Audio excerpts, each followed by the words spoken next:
बिस्मिल्लाहिर्रहमानिर्रहीम। अस्सलाम वालेकुम रहमतुल्लाहि व बरकातुहू। प्यारे दोस्तों, जिस कब्र पर आप जूते पड़ते हुए देख रहे हैं, ये कब्र एक मुसलमान की है और ये भारतीय पंजाब में वाक़या है। इस कब्र पर जूते मारने वाले सिख यात्री हैं जो यहाँ मौजूद गुरुद्वारे की ज़ियारत करने के लिए आए हैं। आखिर एक मुसलमान की कब्र की बेहुरमती क्यों की जा रही है और इसके पीछे की कहानी क्या हो सकती है? हर साल यहाँ पर जितने भी लोग आते हैं, इन सब के लिए ये अकीदे का हिस्सा बन चुका है कि जब तक इस कब्र पर जूते ना बरसाए जाएं, तब तक इनकी इबादत कबूल नहीं होगी। अब देखने और सुनने में ये तो बहुत अजीब लगता है, लेकिन इससे भी ज़्यादा अजीब बात यह है कि यूँ कब्र पर जूते बरसाना पूरी दुनिया में और किसी मज़हब में नज़र नहीं आता। आजकल इंटरनेट पर ये वीडियो बहुत मकबूल और वायरल हो रही है और आज की इस वीडियो में हम आपको इस कब्र की तारीख़ और इसका सिख मज़हब से तल्लुक़ वाज़ह करेंगे और आपको बताएंगे कि आखिर वो क्या वजह थी जिस वजह से सिख यात्री इस कब्र पर जूते बरसाते हैं। इसके साथ साथ आपको ये भी बताएंगे कि ये अमल हमारी नज़र में कैसा होना चाहिए और हमें इस पर क्या रद्द-ए-अमल देना चाहिए। प्यारे दोस्तों, इंडिया के सूबे भारतीय पंजाब में एक गुरुद्वारा है जिसका नाम गुरुद्वारा मुक्तसर सिंह है। इस गुरुद्वारे के अहाते में एक कब्र है जो बेहद खस्ता हाल है। आप वीडियो में देख सकते हैं कि यहाँ पर आने वाले लोग अपने जूते निकालकर इस कब्र पर बरसाते हैं। यहाँ पर आने वाले हर यात्री पर लाजिम है कि वो इस कब्र पर कम से कम 5 जूते ज़रूर मारे ताकि इसकी इबादत कबूल हो सके। सिख मज़हब की लिखी हुई किताब ग्रंथ साहब के मुताबिक ये कब्र एक मुग़ल ओहदेदार नूरुद्दीन की है। ये वाक़या उस सदी का है जब एक मुग़ल ओहदेदार बेस बदलकर और सिख मज़हब किया एक पैरोकार बनकर सिखों के 10वें गुरु गोबिंद सिंह के पास रहा करता था। यहाँ पर हम आपको ये बताते चलें कि सिख धर्म के मुताबिक इनके 10 गुरु हैं और गोबिंद सिंह इनके 10वें और आखिरी गुरु हैं, जिसके बाद गुरु आने का सिलसिला ख़त्म हो गया और सिख मज़हब के पैरोकार इन 10 गुरु की पूजा करते हैं। ये लोग एक अल्लाह पर भी ईमान रखते हैं जिसे ये सच्चा बादशाह के नाम से पुकारते हैं। सिख धर्म में भी शिर्क के अकायद और रसूम दाखिल हो चुके हैं, जिनमें से आप अपने 10 के 10 गुरु को खुदाई मामलात में दखील समझते हैं। प्यारे साथियों, मुगलिया सल्तनत के हुक्मरानी के दौरान सिखों और मुगलों की बेशुमार जंगें हुई और इनके दरमियान कहीं कहीं सुलहनामे भी तहरीर किए जाते रहे, लेकिन इसके बावजूद सिखों और मुगलों की आपसी की लड़ाई चलती रही।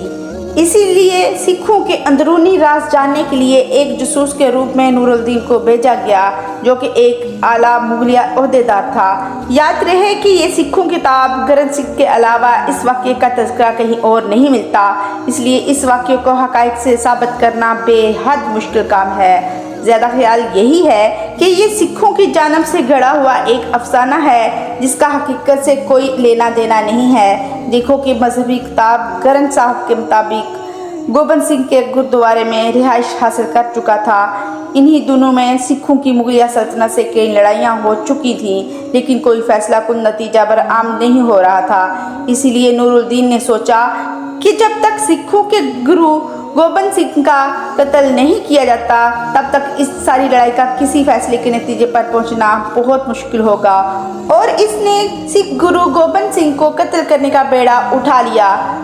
सिखों की मजहबी किताब ग्रंथ साहब और दीगर रवायात के मुताबिक इस वक्त सिखों के 10वें गुरु गोबिंद सिंह अपनी इबादत में मसरूफ़ थे जब नूरुद्दीन, जो कि एक सिख यात्री के रूप में था, इसने अपनी तलवार निकाली और पीछे से आकर गुरु गोबिंद सिंह को कत्ल करना चाहा और इन पर वार किया। सिख रवायात के मुताबिक गुरु को हकीकत पहले ही जानते थे, इसलिए वार करते हुए गुरु गोबिंद सिंह एक साइड पर हो गए और उन्होंने इसका वार रोक लिया। इसके बाद उन्होंने अपने हाथ से पकड़े हुए देहाती बर्तन को नूरुद्दीन के सर पर पूरी ताकत से मारा, जिसकी ताब ना लाते हुए नूरुद्दीन मौके पर ही मर गए। इस वाक़े के बाद गोबिंद सिंह ने नूरुद्दीन को बददुआ दी कि सामने से हमला करने वाले इज़्ज़तदार होते हैं, लेकिन पीठ पीछे से हमला करने वाले को किसी भी सूरत बर्दाश्त नहीं किया जा सकता। तुम्हारी कब्र को क़यामत तक ज़लील और रस्वा किया जाता रहेगा और यही तुम्हारी सज़ा होगी। गोबिंद सिंह की इस बददुआ को ग्रंथ साहब में भी लिखा गया है और दीगर रवायात के मुताबिक भी ये बद्दुआ कबूल हुई और नूरुद्दीन की कब्र को इसी गुरुद्वारे के अहाते में दफन किया गया।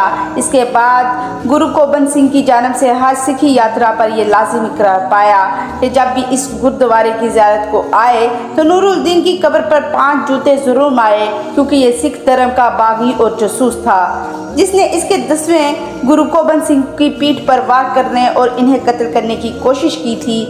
वक्त के साथ साथ ये तमाम मामला तारीख की गिर्द में गुम हो गए, लेकिन ये रवायात सीना बसीना चलती रही और आज भी भारतीय पंजाब में रहने वाले सिख इस रवायात को सीने से लगाए हुए हैं। हम एक बार फिर आपको बता दें कि ये तमाम के तमाम मामला सिखों की अपनी मजहबी किताब करन साहब के बकौल दुरुस्त है, लेकिन मुगलिया सल्तनत के रिकॉर्ड और दीगर तमाम असास व शवाहद से नूरुद्दीन नामी किसी भी ऐसे ओहदेदार का जिक्र नहीं मिलता जिसे सिखों की जासूसी के लिए भेजा गया हो और इसने सिख गुरु गोबिंद सिंह को कत्ल करने की कोशिश की हो। यही वजह है कि बहुत सारे मुहक्किकीन और तजर्बा निगारों के मुताबिक महज एक फर्जनामी है, ऐसा कोई भी मुस्लिम ओहदेदार नहीं था जिसकी कब्र किसी गुरुद्वारे के अहाते में बनाई गई हो। प्यारे साथियों, पिछले कुछ अरसे से दोबारा मुख्तलिफ सिंह के अहाते में बनाई हुई नूरुद्दीन नामी इस मुसलमान मुगल ओहदेदार की कब्र और इस पर बरसाए जाने वाले जूते और डंडे वायरल हो चुके हैं। मुख्तलिफ सोशल मीडिया प्लेटफॉर्म पर मौजूद इन वीडियोस पर हमारे मुसलमान भाइयों के मुख्तलिफ कमेंट्स देखने को मिलते हैं। हमारे मुसलमान भाई इस अफसाने को सच मानकर इस मुसलमान की कब्र की बेहुरमती समझते हुए सिखों को बेहद लानत मलामत करते हैं और नहायत नाज़ेबा कमेंट्स भी करते हैं। अब तक किसी ने भी इस मामले की तहकीक करवाना मुनासिब नहीं समझा, लेकिन हमारी तहकीक के मुताबिक ऐसा किसी भी मुसलिम ओहदेदार का कोई वजूद नहीं है जिसे सिखों की जासूसी करने के लिए भेजा गया हो और इसने इस कोशिश में अपनी जान दे दी हो। इसलिए हमें चाहिए कि इस मामले की हकीकत समझें और अपने आप को जज्बात के हवाले ना करें। हमारे दीन के मुताबिक जब कोई मुसलमान मर जाता है तो इसकी और इसकी कब्र या इसके जिस्म के किसी भी हिस्से को किसी तरह भी तकलीफ पहुँचाने से इस मुर्दे के अज़ाब में कमी या इजाफा नहीं होता।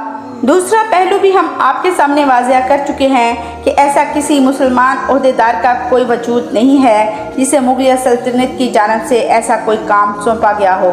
इसलिए ये कब्र और इससे जुड़ी रवायात महज अफसाना है जिनको सच समझना नहायत हमाकत है। इस सारे मामले को समझते हुए हमें अपने मजहबी या किसी भी किस्म की रवायत को सिख धर्म का अपना हिस्सा समझते हुए खामोश रहना चाहिए और कोशिश करनी चाहिए कि हम ऐसे किसी भी मामले का हिस्सा ना बने ताकि हमारे और सिखों के दरमियान मामला ज़्यादा ख़राब ना हों। आप समझ सकते हैं कि पिछले कुछ अरसे में हिंदुस्तान में खालिस्तान की तहरीक एक बार फिर से ज़ोर पकड़ी हुई है।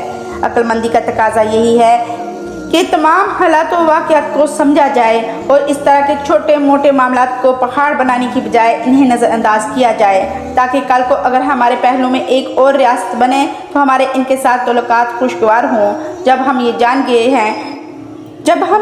चुके हैं कि ऐसे किसी भी मुसलमान ओहदेदार का कोई वजूद नहीं था तो हमें चाहिए कि इस मामले को हम तहकीक के बलबूते पर हल करें और अगर हम हल नहीं भी कर सकते तो सिखों को इनके हाल पर छोड़ दें, तब भी इससे कोई फ़र्क नहीं पड़ता।